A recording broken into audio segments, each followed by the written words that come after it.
You are a ghost in your own story. Not a literal phantom, of course, but a translucent figure moving through a life that feels predetermined, scripted by an unseen director. You follow a map drawn by someone else's hand, hitting marks you were told were important, speaking lines you memorized from a collective script. And yet, a profound sense of dislocation haunts your every step. It's the feeling of wearing a suit of clothes that is impeccably tailored, but not for you. You move carefully so as not to rip the seams. You play the part that the outfit suggests. You accept the compliments on how well it fits. But beneath the fabric, you are contorted, unable to breathe deeply, aware on a subterranean level that this is merely a costume, and you've forgotten what it feels like to be in your own skin. The startling truth is that your internal compass is not your own. The needle that points you toward your ambitions, that defines your values, that judges your successes and failures. It was calibrated by others. It's a delicate instrument assembled from parts of your parents' dreams, your culture's axioms, and the unquestioned traditions of your society. This is not about assigning blame. Your mentors, your community, your family, they provided the best map they had. But in the process of learning to navigate their world, you stopped consulting your own internal cartography. You ceased to ask the single most pivotal question an individual can explore. What remains when the audience is gone? What is the unadorned self, stripped of every title, every expectation, every role you perform for the world? The majority of people will never know because they are terrified of the silence that question creates. They fear that beneath the layers of social conditioning, the polished personas, and the carefully constructed identities lies a vacuum.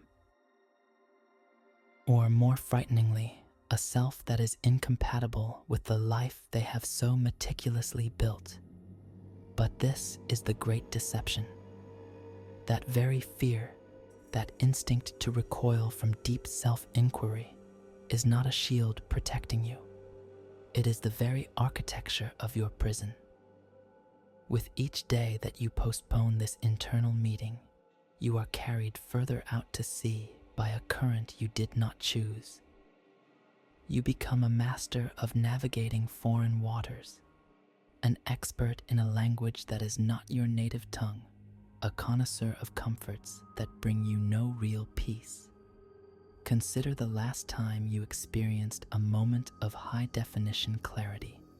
Not mere happiness, not a fleeting distraction, but a genuine, bone-deep sense of alignment with reality. For most, that memory is distant, a faded photograph from years, if not decades, ago. This is not the human default. That clarity, that feeling of being intensely present in the landscape of your own life, is your birthright. But it has been buried under layers of social camouflage and the relentless pressure to be agreeable. You've been sold a narrative that self-actualization is a form of narcissism, that your core desires are inconvenient truths to be managed, that assimilation is a greater virtue than authenticity, that being accepted is more critical than being whole. But let's consider an inversion of this logic. What if the most profound act of service you can offer the world is to become radically and unapologetically yourself? Because a person operating from their true center doesn't consume the energy of others. You are no longer a vessel seeking to be filled by external validation, praise, or permission. You cease draining the resources of those around you to patch the holes in your borrowed identity. Instead, you transform into a lighthouse. You become a fixed point of light that gives, rather than a ship that endlessly asks for direction. One that illuminates rather than depletes. One that allows others to navigate more clearly. But reaching this state requires an act that most are unwilling to perform. It requires the methodical deconstruction of the facade you've so carefully built. It demands that you examine the automated programs running your life and question whether they are tools that serve you or code that enslaves you. It necessitates the courage to be a disappointment to those who have built their comfort around the predictable algorithm of your personality. This journey is not one of ease.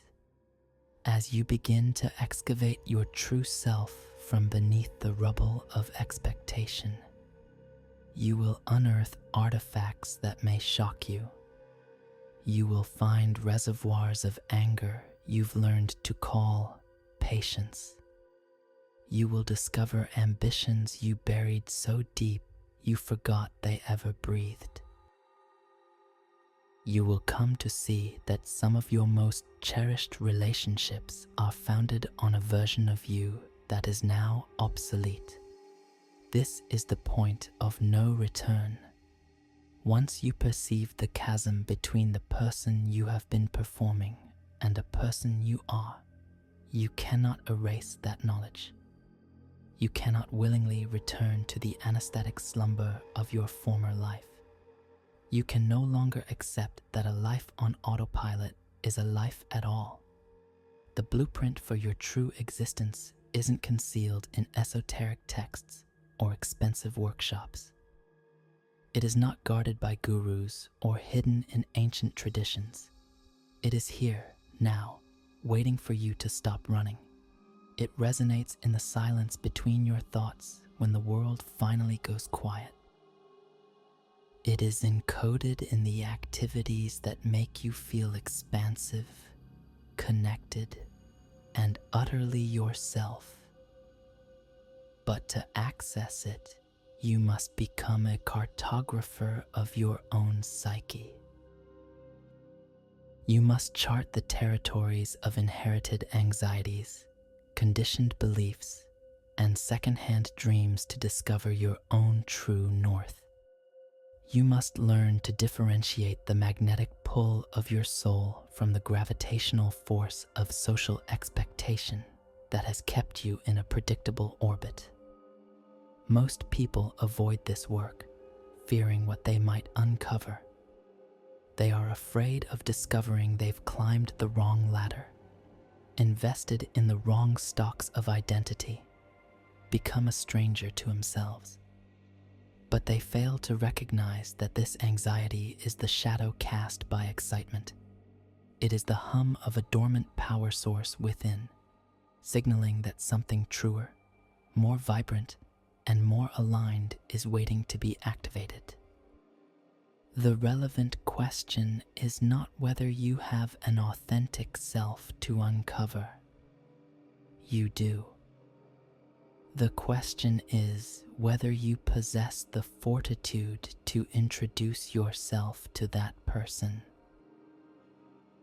Whether you are prepared to let down the version of you that others find convenient in order to finally embody the version of you that is real. Because a profound transformation occurs when you cease to run, when you finally walk off the stage and abandon the exhausting role of being who everyone else expects. The change is palpable. Not slowly, not over the course of years, but with the suddenness of a fever breaking. It's like setting down a massive weight you didn't even realize you were carrying. You only understand the burden by its absence. People speak of finding yourself as if it's a treasure hunt across a vast, unknown landscape. But the reality is more direct and far more challenging. you don't find yourself. You stop losing yourself. You stop systematically abandoning your own truth in every meeting where you nod along instead of voicing your true opinion. You stop betraying your own spirit every time you force a laugh when you are hollow, feign agreement when your entire being rebels, or choose silence when you desperately need to speak. The real you is not some artifact buried under a mountain of conditioning. It is a constant broadcast, a signal that has been speaking to you every moment of every day. But you have been meticulously trained to tune it out. You have mastered the art of disregarding your own intuition, overriding your own needs, and silencing your own inner wisdom with the louder voices of practicality, safety, and social acceptance. Just observe yourself for 24 hours. Be a neutral scientist of your own behavior. Count the number of times you filter your words before they leave your mouth. Tally the instances where you modify your genuine reaction to better suit the emotional climate of the room. Note every choice that prioritizes external harmony over internal truth. The sheer automation of your self-abandonment will be staggering. This is not a personal failure. You were an excellent student. You were rewarded for conformity, praised for being low maintenance, celebrated for fitting into pre-cut slots, and subtly punished for the sharp edges of your authenticity. Of course, you learned to sand yourself down to be smooth, easy, and acceptable. Your sense of safety once depended on it. But the child who required that external approval to survive is no longer running the show. You are not reliant on anyone's applause to exist. You do not need a committee to validate your worth. You do not need external confirmation to trust the data of your own experience. And yet, your entire operating system is still running this outdated software. The most revolutionary act in a society that capitalizes on your self-doubt is to become grounded in your own being. Not with arrogance or defensiveness, but with a quiet, unshakable sense of self-possession that is independent of external feedback. A certainty rooted not in your accomplishments or others' perceptions, but in the simple fact that you have finally met yourself and deemed that person worthy. This internal certainty recalibrates your entire world.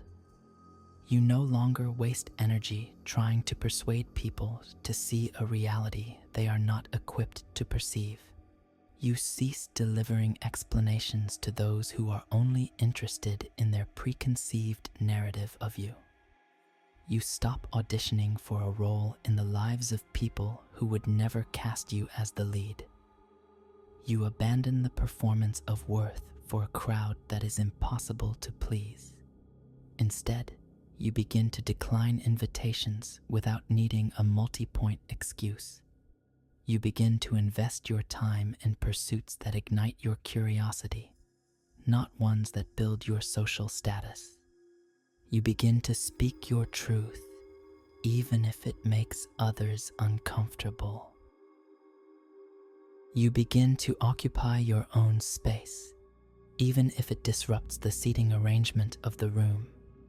And yes, this new version of you will be disliked by some. They will mourn the loss of the compliant, manageable, predictable you. They will attempt to use guilt as a leash to pull you back into your old kennel. They will label you as selfish, difficult, or changed. And they will be correct. You have changed. You have ceased to be the character they cast in their play and have begun to write your own script. But here is the part they will neglect to mention. For every one person you alienate by being authentic, you will attract a dozen who are magnetized by your integrity. People are starving for what is real. They are bone-weary of the transactional politeness and performative engagement that defines our era. When you embody your true self, you grant silent permission for others to do the same. This is how you create meaningful change, not by proselytizing or trying to re-engineer everyone else, but by becoming so fully yourself that your presence becomes an invitation for others to question their own masks and their own patterns of quiet self-betrayal. And in conclusion, a small exercise. If you have reached this point and felt a shift within, anchor that feeling. Go to the comments and write the phrase, "I am the architect of my own life." Let this not be a mere comment for an algorithm, but a personal declaration, the first brick laid in the foundation of a life that is truly yours. The truth of your life is that it is yours to design, not your family's, not your culture's, not your partner's, yours. You are the one who chooses the materials, draws the blueprints, and lives within the structure. You alone define what a successful project looks like, what constitutes a beautiful view, and what it means to build a life that feels like home from your own perspective. But this is only possible if you are bold enough to claim the role of architect, only if you are willing to demolish the comfortable, prefabricated structure you've been inhabiting, only if you are ready to stop living in someone else's house and start building your own. The person you truly are is there, waiting, patient but not passive, ready to take over the moment you stop being afraid of the design you might create, ready to build the moment you stop pretending someone else's home is your own. So stop pretending, stop performing, stop apologizing for the space your life is meant to occupy. The world is saturated with copies. It is desperate for your original blueprint. The only remaining question is whether you are finally ready to break ground.